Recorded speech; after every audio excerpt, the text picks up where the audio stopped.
Selamat datang di channel Pemuja Malam. Jangan lupa like, share, and subscribe ya. Terima kasih.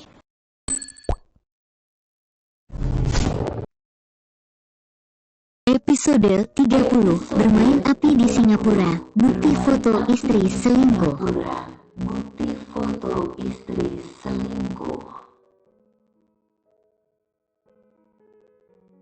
Edo mengutarakan kecurigaan yang ada di hatinya kala melihat sikap Kayla beberapa hari ini di Singapura ketika bersamanya. Ia baru sempat memikirkan hal ini momen yang sama ketika di Bali tempo lalu Kayla juga tak pernah menghubungi Ara secara langsung. Hanya untuk sekedar menyapa antara ibu dan anak pada lumrahnya berkomunikasi ketika berjauhan. Alhasil ia ingin menanyakan langsung pada Kayla untuk mendengar jawaban dari mantan kekasihnya ini. Mendadak ada rasa aneh terbesit di hatinya tentang hubungan Kayla dan Ara. Dek, seketika bola mata Kayla bergulir resah. Ia tak menduga Edo akan menanyakan hal seperti ini padanya. Namun ia berusaha untuk tetap tenang agar Edo tak curiga padanya. Iya, Mas. Nanti aku coba hubungi Ara. Kebetulan ponselku drop baterainya. Abis ini segera aku isi daya agar menyala dan bisa hubungi putri kita, Ara. Kayla pun tersenyum pada Edo. Bahkan ia langsung mencium ganas bibir Edo. Tentu saja dibalas belitan lidah oleh Edo yang memang masih on fire. Akhirnya urusan mengisi daya ponsel pun terlupakan kembali. Kayla mengajak Edo mengayuh kembali ke pusaran acara berbagi keringat untuk ronde kesekian kalinya. Hal itu sengaja dilakukan Kayla agar Edo terlupa soal Ara ketika bersamanya. Namun Edo bukan pria bodoh. Ia tahu Kayla berbohong padanya perihal ponsel. Karena ketika tadi dirinya baru saja keluar dari kamar mandi sebelum melakukan perayaan cinta. Tanpa sengaja ia melihat Kayla tengah asyik membuka ponsel warna pink yang dipakai selama di Singapura. Namun ada satu ponsel lain milik Kayla yang berwarna hitam, yang tak pernah ia lihat digunakan oleh Kayla selama di sini.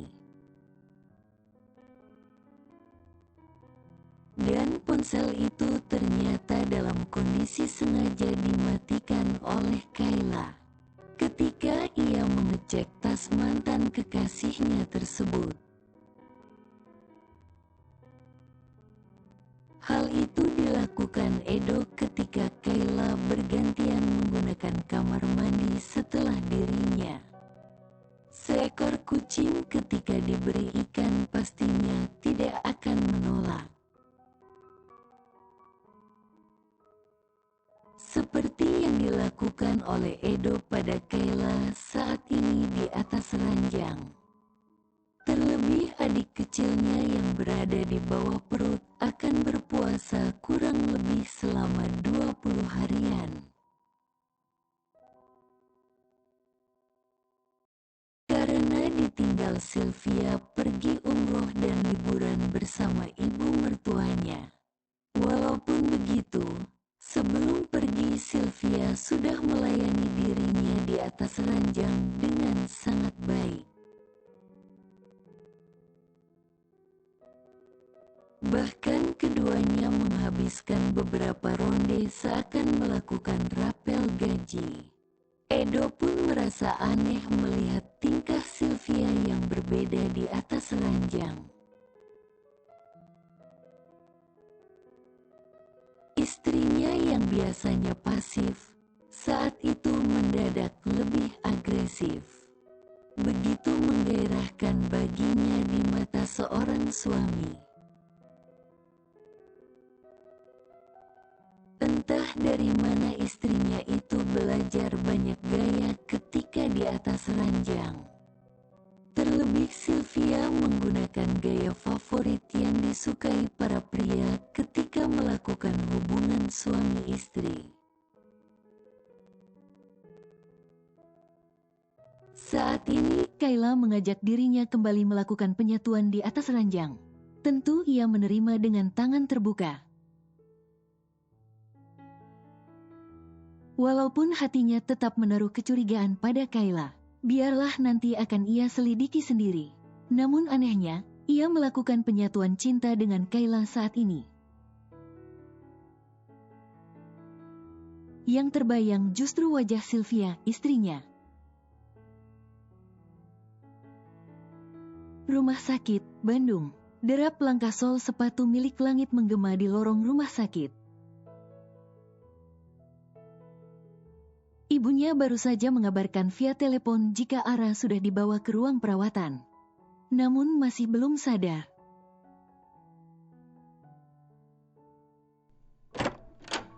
Derit pintu kamar perawatan Ara terbuka dan seorang dokter perempuan keluar dari sana.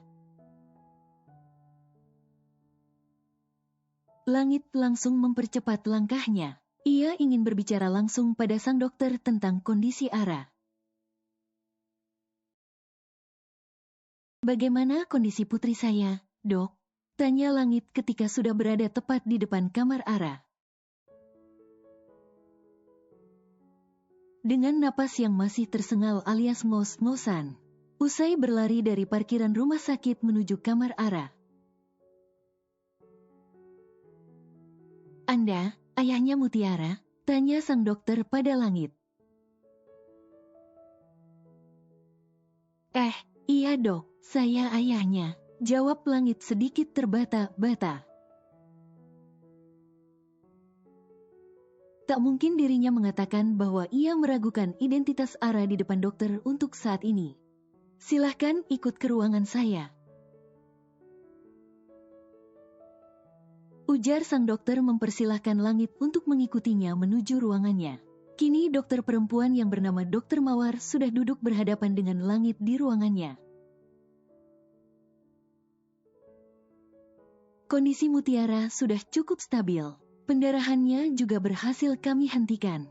Namun memang masih belum sadar efek dari obat saja. Sebentar lagi Mutiara juga akan sadar dengan sendirinya. Bapak tidak perlu khawatir. Kebetulan setelah kami cek golongan darah Mutiara yakni A. Stok persediaan darah yang bisa menjadi pendonor untuk Mutiara juga mencukupi di rumah sakit kami sehingga nyawa Mutiara berhasil kita selamatkan. Sebelum terjadi hal fatal selanjutnya, tutur Dr. Mawar. "Sebentar, dok, apa maksud dokter golongan darah Ara yakni A? Bukannya golongan darah Ara sama seperti saya yakni O?"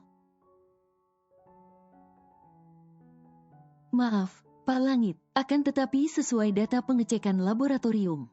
Sebelum kami melakukan transfusi darah pada pasien Mutiara hasilnya benar golongan darahnya A. Ini bukti laporan medisnya, Bapak bisa membaca dan mengeceknya langsung," jawab Dr. Mawar. Seraya menyerahkan bukti laporan hasil lab dan medis tentang kesehatan Ara, seketika tangan Langit langsung cepat menyambar kertas yang diberikan oleh dokter. Ia membaca isi kertas hasil medis Ara dari awal hingga akhir. Dan memang di atas kertas tersebut tertera dengan jelas bahwa golongan darah Ara yakni A bukan O. Langit mencoba menarik napasnya sejenak untuk berpikir dengan jernih dan matang. Namun tak dapat dipungkiri. Ada sesak di dada yang secara tiba-tiba datang dan menghimpit paru-parunya. Sebelum pada akhirnya ia bersuara kembali pada sang dokter. Begitu banyak pertanyaan dan kejanggalan mengenai Ara yang ada di pikirannya saat ini. Boleh saya bertanya sesuatu yang cukup penting, Dok? Tanya Langit. Silahkan, Pak. Saya akan menjawabnya sesuai kapasitas dan kemampuan yang saya miliki. Sebagai tenaga medis yang dibutuhkan, jawab Dokter Mawar. Dari hasil kartu identitas Ara sejak lahir hingga detik ini, secara resmi tertera golongan darah putri saya itu O sama seperti saya. Memang selama ini Ara tak pernah sakit yang parah seperti sekarang ini. Sampai harus melakukan transfusi darah. Namun hasil yang tertera dari rumah sakit ini golongan darah Ara yakni A. Ini dokter bisa lihat bukti yang saya miliki. Ucap Langit seraya menyodorkan ponselnya yang berisi file elektronik. Mulai dari surat lahir Ara hingga kartu identitas anak. Dan lain sebagainya yang terdapat bagian golongan darah. Di sana tertera yakni golongan darah Ara yakni O. Dokter Mawar pun membaca file yang ada di ponsel pintar milik Langit dengan seksama. Bagaimana hal seperti ini terjadi, Dok? Tanya Langit. Begini Pak Langit, banyak faktor yang bisa menjadi penyebab hal ini terjadi. Bisa saja ada kesalahan pemeriksaan golongan darah ketika anak baru lahir. Dan orang tua tak pernah melakukan pemeriksaan ulang ketika anak beranjak tumbuh. Namun saya pastikan pemeriksaan golongan darah mutiara yang kami lakukan di rumah sakit ini benar-benar terjamin yakni golongan darah A. Jika Bapak masih meragukan, Bapak bisa membawa sisa sampel darah mutiara yang ada di laboratorium. Atau menunggu putri Bapak sembuh dahulu lalu melakukan pengujian golongan darah pada rumah sakit lain untuk dijadikan second opinion. Langit yang masih merasakan kejanggalan di hatinya kembali bersuara. Menurut dokter, jika suami bergolongan darah O dan istri bergolongan darah B lalu anaknya golongan darah A, apa mungkin terjadi seperti itu dengan kondisi pembuahan dan kehamilan yang wajar pada umumnya? Tanya Langit dengan hati yang harap-harap cemas. Walaupun ia seorang dokter juga yang sudah tahu akan jawaban atas pertanyaannya tersebut. Hanya saja saat ini dirinya sedang butuh untuk diyakinkan atau validasi oleh pihak lain yang berprofesi sama yakni dokter juga. Dikarenakan saat ini otak dan hatinya benar-benar kalut, sehingga khawatir tak mampu berpikir dengan jernih. Secara medis tidak mungkin, Pak Langit, orang tua yang golongan darah O dan B dominan akan memiliki anak bergolongan darah yang sama yakni O atau B. Tutur Dokter Mawar secara lugas. Dek, jantung dan hati Langit semakin tak karuan. Seakan terjun bebas mematahkan sisa harapan yang ada bahwa Ara adalah putri kandungnya bersama Kayla. Sebab, dirinya bergolongan darah O, sedangkan Kayla bergolongan darah B. Menurut keterangan Dokter Mawar, jika memiliki anak maka harusnya bergolongan darah yang sama seperti dirinya ataupun sama dengan Kayla. Namun faktanya, golongan darah Ara yakni A berbeda dengannya dan juga Kayla. Ia menarik napas dalam berusaha memejamkan mata sejenak. Ia teringat pesan Arjuna bahwa jangan gegabah dalam mengambil tindakan. Ia juga teringat pesan ayahnya bahwa untuk memperbaiki apa yang perlu diperbaiki. Dan jangan sampai ada penyesalan di kemudian hari. Entah mengapa menganggap Ara bukan darah dagingnya. Hatinya mendadak tak terima dan timbul perih tak kasat mata. Hatinya tak dapat berbohong bahwa ia begitu mencintai Ara. Terlebih melihat Ara seakan ia melihat sosok sahabat yang ia cintai, Nanda Maheswari. Akhirnya ia memantapkan hati melakukan langkah besar. Apapun hasilnya nanti, ia tetap akan menyayangi Mutiara Jingga Laksono. Tolong lakukan tes DNA secara rahasia antara saya dengan Mutiara.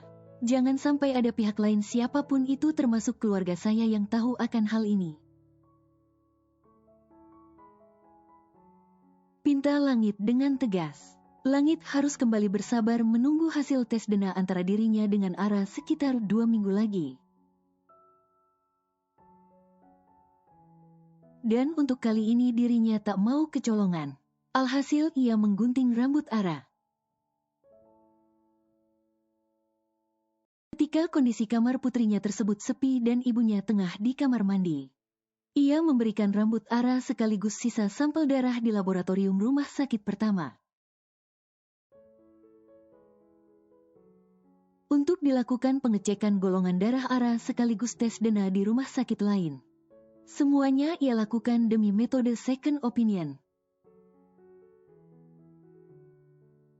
Apakah kedua rumah sakit tersebut nantinya menghasilkan informasi yang sama atau berbeda? Baik hasil tes DNA dan golongan darah. Semua hal itu ia lakukan secara rahasia. Ara sudah sadar. Sejak bocah perempuan berbulu mata lentik itu sadar. Ia terus menangis menanyakan Elang dan Unda.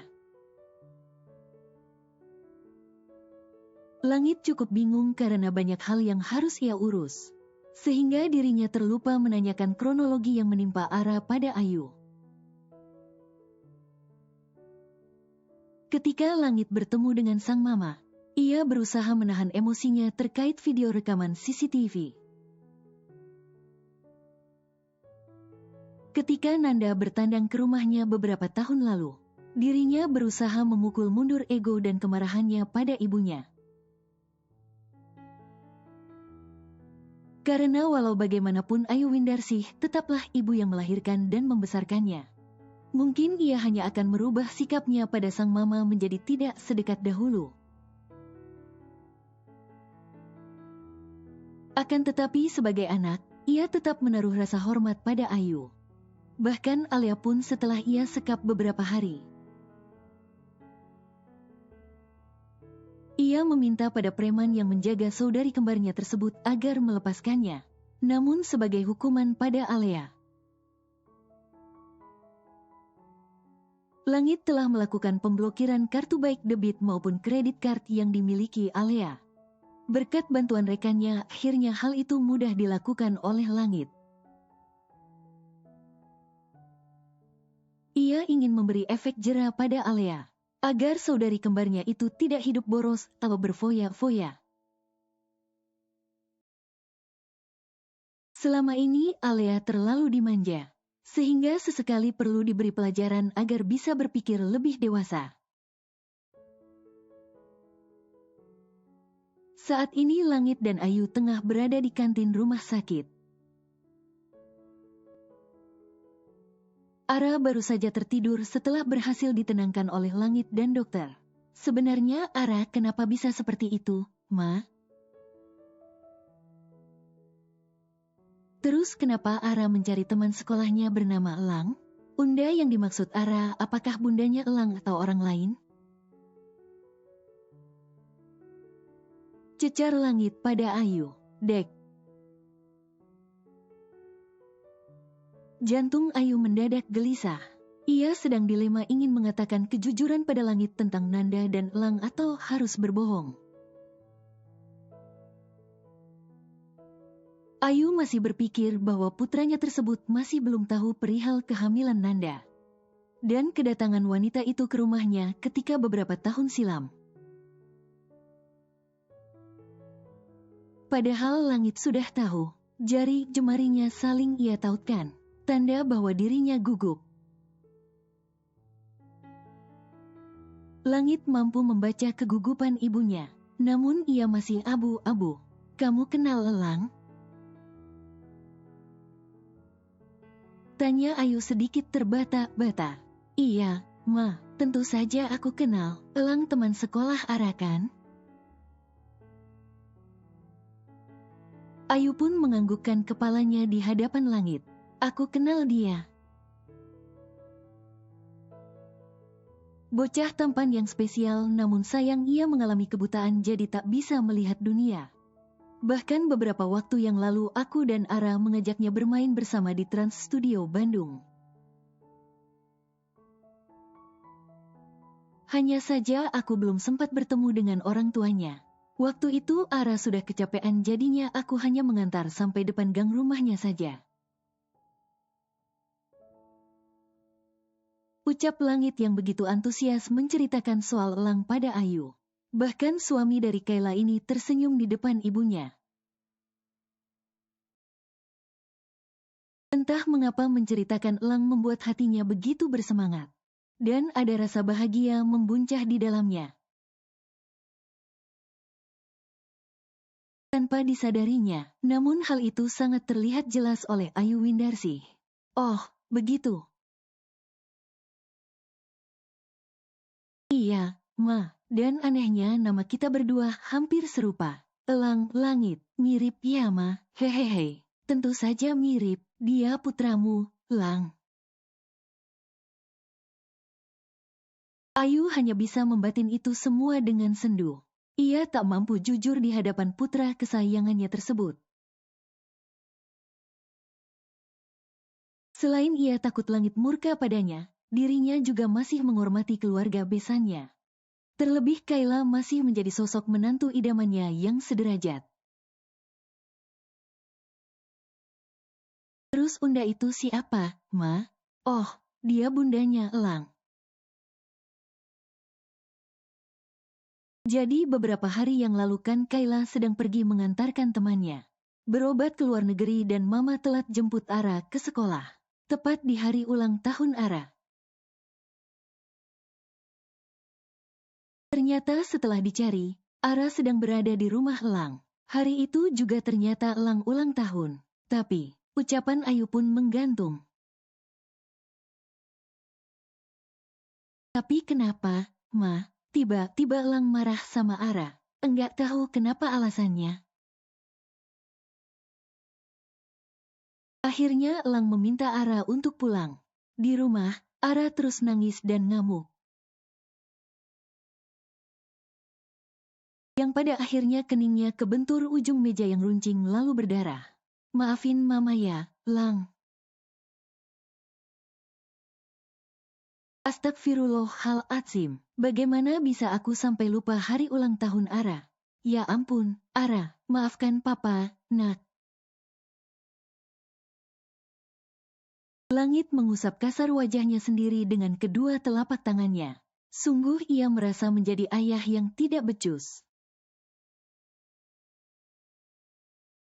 Sampai terlupa dengan hari ulang tahun putrinya tersebut. Sudahlah, Lang, Mama tahu mungkin kamu banyak kesibukan. Dan juga memikirkan masalah donor ginjal Papa. Mama memakluminya kok, ujar Ayu. Tapi cukup aneh, Ma, karena yang aku tahu Elang dan Ara sangat dekat. Kenapa mereka jadi bertengkar ya, Ma? Mama juga nggak tahu kenapa, Bahkan bundanya Elang sempat membela Ara. Namun Elang masih marah sama Ara. Mama enggak mau buat keributan lebih panjang di rumah orang lain. Akhirnya Ara segera Mama bawa pulang dibantu Biksari. Jawab Ayu. Nanti kalau ada waktu senggang mungkin setelah Ara sembuh. Aku ajak Ara bertandang ke rumah Elang. Sekalian bertemu bundanya Elang buat minta maaf. Mungkin Ara tanpa sengaja buat salah sama Elang. Ucap Langit. Ayu pun mengatakan pada Langit jika orang tua Kayla masih di luar negeri. Langit sudah tahu akan hal itu. Ia menyuruh ibunya untuk sementara ini jangan menghubungi keluarga Kayla. Biar nanti ia sebagai kepala keluarga yang menghubungi keluarga Sastro. Terkait Ara yang masuk rumah sakit, Ayu pun paham dan tak banyak membantah perintah putranya tersebut. Ia takut nantinya keluarga besannya menyalahkan dirinya mengenai hal ini. Dan tak lama ponsel Langit berdering. Tanda ada telepon yang masuk. Lantas ia menyuruh ibunya untuk segera kembali ke kamar Ara. Dan ia pun mengangkat telepon tersebut. Halo, sapa Langit. Ada foto dan video yang baru terkirim ke ponsel Anda. Silakan nanti Anda periksa ketika senggang. Dugaan kami, istri Anda berselingkuh dengan laki-laki lain. Saat ini mereka berada di Changi Airport untuk pulang ke Indonesia. Kami terus mengikuti keduanya. Bahkan kami juga sengaja memesan tiket kepulangan yang sama dengan mereka berdua, bos. Tangan Langit yang tak memegang ponsel seketika mengepal. Wajahnya berubah tajam dengan rahang mengeras. Mendengar kabar baru yang begitu menusuk hatinya. Perselingkuhan. Dasar brengsek, batin Langit memaki Kayla. Seluruh rekaman CCTV hotel tempat mereka menginap di satu kamar yang sama. Dan beberapa gambar yang meyakinkan bahwa memang terjadi perselingkuhan. Sudah kami simpan di sebuah flash disk. Kalian awasi terus mereka berdua kemanapun. Jangan sampai mereka curiga. Ambil bukti perselingkuhan mereka sebanyak-banyaknya. Dan cari tahu juga siapa jati diri laki-laki yang bersama istriku. Selengkapnya. Jika sudah ada hasil, hubungi aku secepatnya. Siap, bos. Telepon pun selesai. Kemarahan di hati Langit semakin menggunung terhadap Kayla. Terlebih setelah dirinya melihat foto dan video mesra yang dikirim orang sewaannya. Yang ia tugaskan untuk membuntuti Kayla. Di saat Ara tengah berada di rumah sakit. Kayla justru bermain api di belakangnya dengan berselingkuh pada pria lain. Bersambung.